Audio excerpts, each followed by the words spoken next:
So now this match here is a very, very good match too. Very, I believe they fought Europeans this year.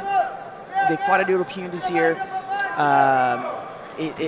These two compete against each other is fireworks because Ademir's game is super. He pushes forward so much. His technique, his athleticism is amazing. It's like a gymnast, right? yeah, and everything that he does is very tight. Like it's very unlikely. Like you don't see him losing positions very often. You know, when he gets the position, he conquers. You know. Also, just want to say, don't be confused by the gi, guys. That is, I know it says Diego Sodre, but it's not. That's Alexandre Sodre wearing his brother's gi, obviously. Good catch, Kendall. I did not see that. Well, I got confused for a second. I was like, wait a second, did I get the wrong athlete? Like, I don't think that I did. So we see another double pull here, I believe. Look at the ref, though, is listening to something something from the side judge. Yeah, I think the side judge awarded an advantage for the double guard pull, but I believe one of them pull guard first. I believe it was Ademir. Let's see. Wow, both of these guys with a very similar come-up sweep style. Sodre pulls again, but we see that the referee called it the same. It was still from the same guard pull, so he called an advantage there for Barreto to come on top. But we see that now called back by the other two judges. So now they've considered that a straight guard pull from Sodre instead of going to the bottom position from the double pull. Yeah, they're checking that on the video right now. I can see from here. But so far, 0-0. 8 minutes and 40 seconds of the match.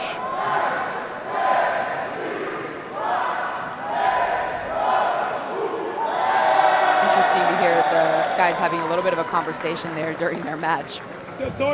Big win on the other mat for Myram, so we know the other half of the finals match going into the featherweight. So we'll see who is going to face him here later today.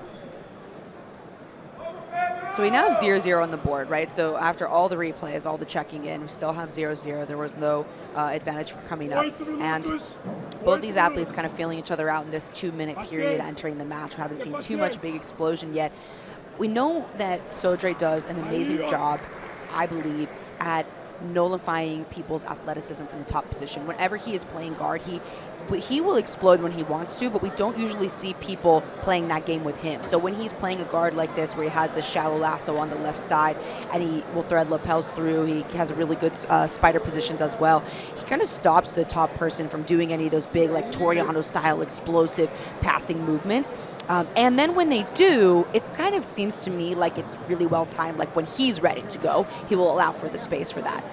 Yeah, I was just going to say, you see how much he controls both sides. All the time he's looking for controlling both sides. He's either controlling one leg, one arm, or both arms, or one arm and one lapel on the other side. So that kind of prevents that movement side to side. And you see that for a second, Ademir was able to free himself and got caught up into single leg X. Yeah, we've talked about the athleticism from Sodre, but Barreto, man, with these big movements, he switches between passes so fluidly. He goes from one pass to the other side, to the other side, to the other side. Really, really impressive.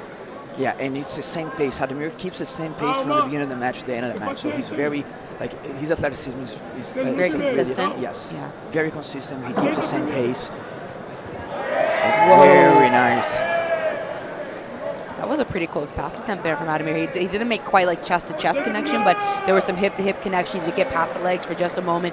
Not enough to award an advantage, wasn't stabilizing the position, but enough to put you on modus when you're on the bottom, right? Yeah. Enough to be like, hello, I'm here, I'm passing. You better wrap up, this lasso here. You better slow me down a little bit. Yeah, you can see controlling both sleeves there. That kind of prevents a lot of the side-to-side position, a lot of the Toriandos. So Sodre is doing a very good job on keeping that fight where he wants at this moment. He does not want to leave Ademir free.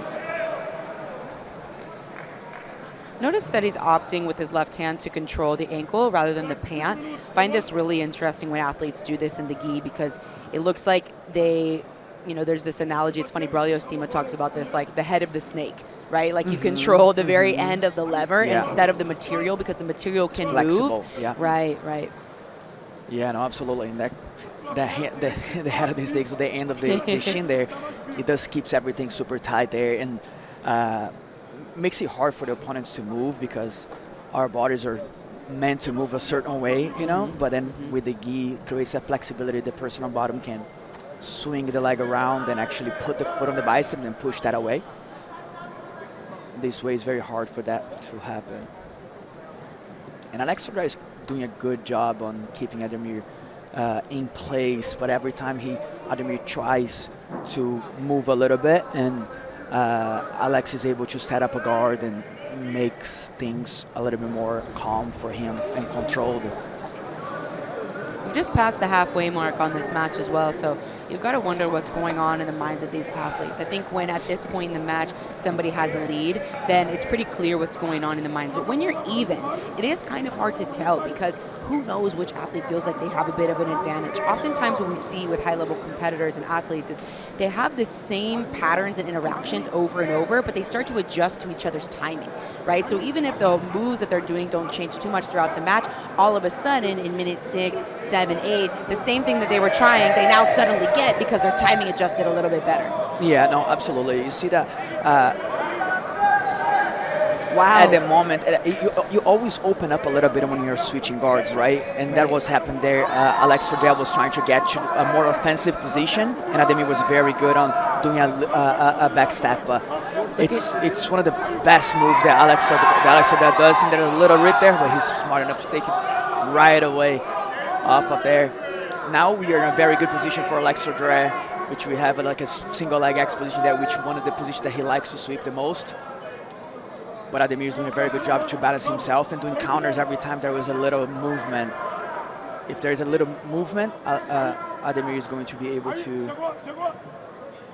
Yeah, this is really tough for Ademir's style now, right? Because he has both legs kind of controlled, and we do see Sodre starting to come to the top, but Ademir attacking his own position on the foot, because if he can keep that grip on the pants, he can stop Sodre from coming up, because he can't put his right foot on the ground. But right as I say that, Sodre does come up, puts the right foot on the ground. He's going to score 2 points here, but this is a very precarious position to be in when you're leading by 2 points on the top of 50-50, right? Because we know that there are a lot of sweeps that come from the bottom position.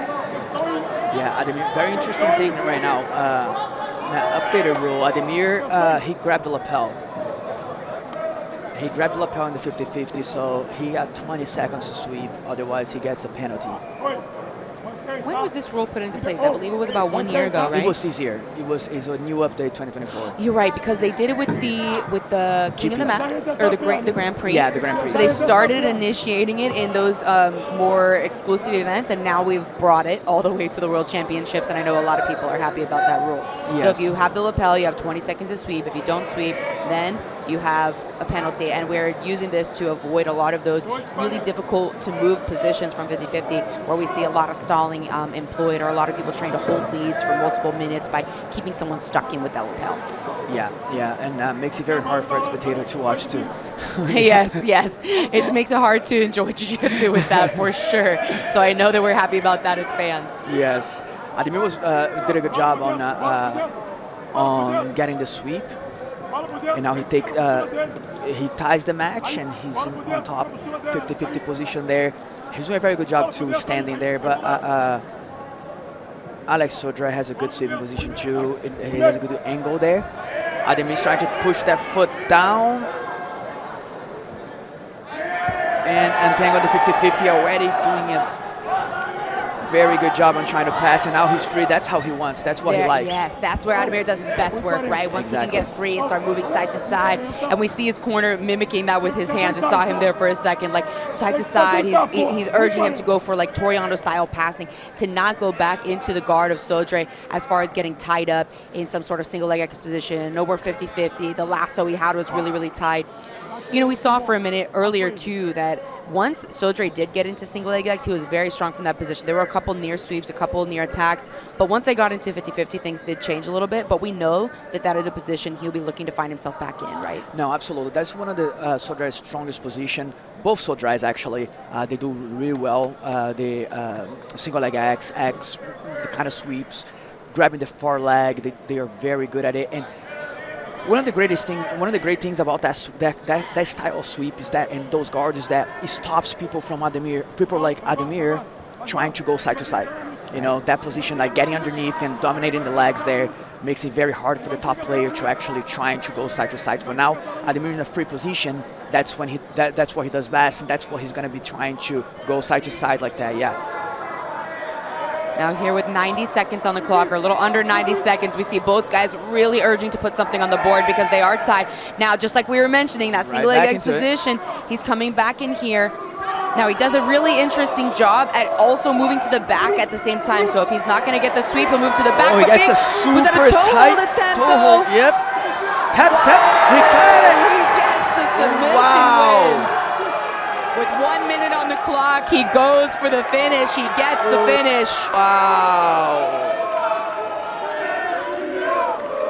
Ademir Barreto is headed to the featherweight finals. He will fight Myram on the other side. Wow. And the crowd goes wild. Yeah, look at the energy here. Stay tuned for that replay too. I know we're gonna get a look at that toe hold. That came on lightning fast. I mean, we were talking about Ademir the whole match. Like, you don't want to blink. Both of these guys, you don't want to blink when they're fighting. Anything could happen. Yeah. One of